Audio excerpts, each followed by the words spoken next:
Hello. So Mom requested a tour of all the roses in bloom, so I thought, why not go ahead and make one? So here I'm starting with Heritage, one of my lovely English roses, just saying good morning to the beautiful sun. Just such a beautiful romantic rose with a beautiful, I think it's like a myrrh fragrance. It smells absolutely divine. And then right next to Heritage, I have Mary Rose. And she's usually a lot of fun. But this is also the one that the deer like to eat the most. So, you know. And then next we have Benjamin Britten. Oh my gosh, we're just a powerhouse bloomer. Huge ruffled blooms. Very fruity, delicious smell. Look just like peonies. And they have a very intricate, interesting color. It's almost like a scarlet, a deep scarlet color. But then on the reverse, it has almost like a dusky pink, glowing kind of color. So I always find it challenging to try to capture the color of this on video because you really kind of have to see it in person. That's Benjamin, and then on the other side of Benjamin, saying hello, is my trusty knockouts. They sure are a knockout. Look at all those blooms. Such a sweet, sweet plant. And sad to say I don't really, baby it too much, but it still treats Mama pretty well. Even the ones by the tree. And then I have right here some Munstead wood buds in the works that I'm excited about. This is a rare find to find, so I was happy to add it to my collection. That you see there, my mom added Luna's fur there because that it deters the deer from eating it because they smell a predator. Luna's not much of a predator, but her fur comes in handy. And then here we have my row of irises. I love that they just almost stand as if they're like sentinels like guarding the house. And nestled amongst them is one of my favorite presents I ever got from the lovely Alexandra. It's a coral knockout, I believe. Look how it has so many multiple shades, all from the same plant. The fact that it's a knockout means it's disease resistant, shade tolerant, just a fantastic rose. And the fact that it's a present from someone I love so dearly makes it even more meaningful. And then, of course, once we walk past my sweet irises, we have, and those were a present from my mother-in-law, Judy. She always gives us so many wonderful plants, and they just keep spreading. And then here we have the alliums, my sweet poofy Dr. Seuss style flowers. So these are actually from the garlic family. So deer tend to not want to eat them. We certainly want to touch and pet them. Can't blame us, right? Because they're so cute. And they're perennials. So the key, though, is to finding the right type to grow in Atlanta because they can be kind of finicky. So I was happy that these worked out this year. Oh, and then look who's blooming this year.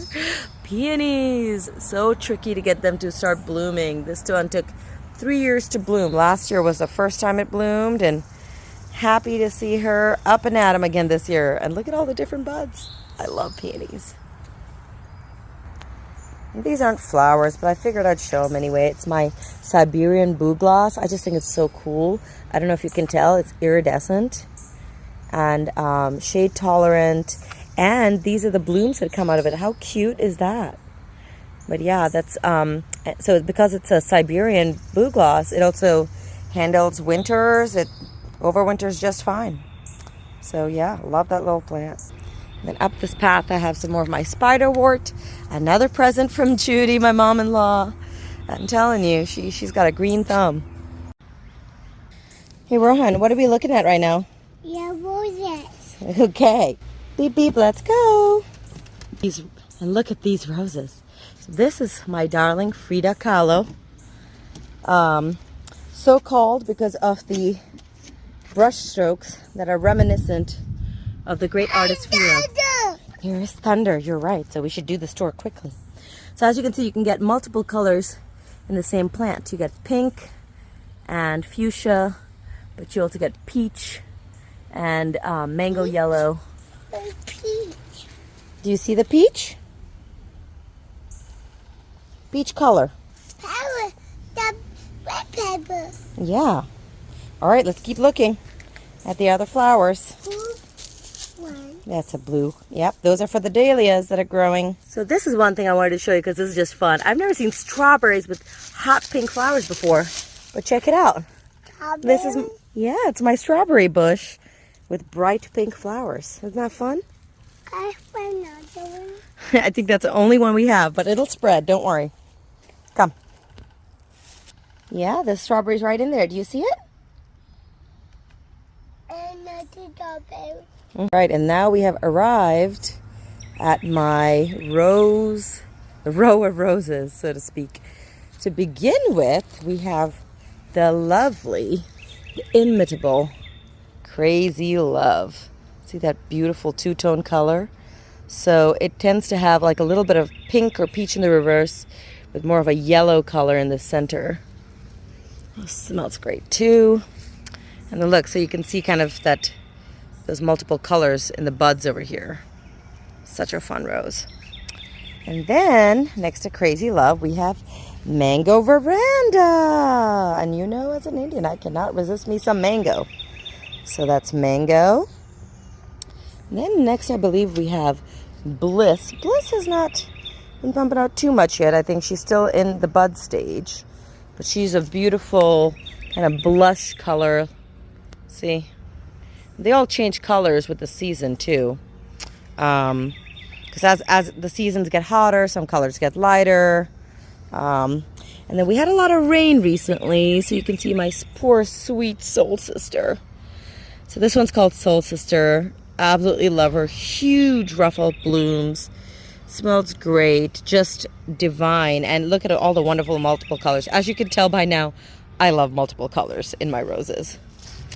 And then the first blooms of this plant ever. I have never gotten blooms on her. And this one is called my Eden Climber. Or I think the French name is Pied de Rossin. And it's a climbing rose. I'm trying to focus here. It's a climbing rose. And as you can tell, on the outside, it's almost got like a greenish whitish hue. And then the inside will have pink. So as it blooms, you get these kind of interesting colors. It's a very romantic kind of English rose, as you can tell. Another shape that I really like, but it's a risky shape to take and grow in Atlanta because they tend to ball in our humidity. Then next to that is what I like to call my powerhouse, Fire Opal.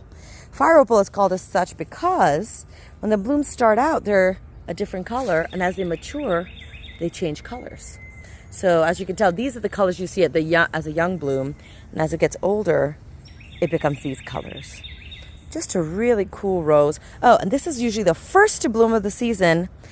And when winter comes, I mean, this was still blooming in December. She is just a sweetie pie who just keeps blooming, blooming, blooming. And what a cool name, right? Fire Opal. And she's actually also started to kind of trail down on the other side, which I kind of wanted to show. I thought that was really cool. Really fun. And then right next to Fire Opal is Lion's Fairy Tale. Now, it looks rather white in these pictures. Maybe it's the heat and maybe it's just light, but you can tell it's really meant to be more of a very pale, delicate pastel yellow. But with heat and age, certainly gets to looking a lot more white. But I love this one. So disease resistant. And then next to that one is one of my favorites, Summer Romance. I absolutely adore Summer Romance. It's an early bloomer. So lovely. Unfortunately, because it's an early bloomer, the rain kind of did a number in all these beautiful roses, but she smells wonderful, and the color, that beautiful true pink color, is just so fun. And then next to her is Olivia. So this is a David Austin rose. It's very romantic. I tried to pick a lot of shade-tolerant roses. That's why I'm so specific about my roses, because I get maximum 3-4 hours of sun here. So the fact that I'm getting blooms is a miracle. I did a lot of research on what shade-tolerant roses there are that, will grow in the humidity of the south. And then next to that, we have the arbor. Love this little spot. I've dreamed of having an arbor like this ever since I was a little girl. This is James Galway growing along the side. It's obviously a climbing rose that I'm trying to train. And then along with James Galway, also having my clematis. I don't remember the name of the clematis, but once again, I'm happy that it was a shade-tolerant variety. I did try to select it, but sometimes you just never know. And then growing over it, as if a crown, but I'm really gonna have to move it because it's kind of a beast, this rose. It's called New Dawn. Perfect for this time because it is dawn. So you can kind of see the blooms here, just a lovely pastel pink growing in the back of the arbor. I didn't train it because, to be honest with you, I've been wanting to move this rose because it's a beast. It grows like if I let it take over, it would take over. So it might get moved, but for now, enjoying these blooms. And then on the other side of the arbor, a little more of a restrained rose is my Quicksilver. This is my only lavender rose because, as you can tell, I'm a little I prefer my pinks, but this is really just such a lovely color. In real life, it's a lot more like a dusky lavender color, but it's presenting more pink right now. But yeah, so that one is being trained along the side, as you can see.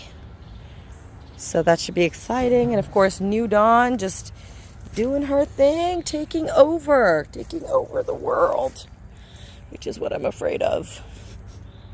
And there you go, the tour of roses. Rohan, are you going to sit there and enjoy all the flowers? Okay.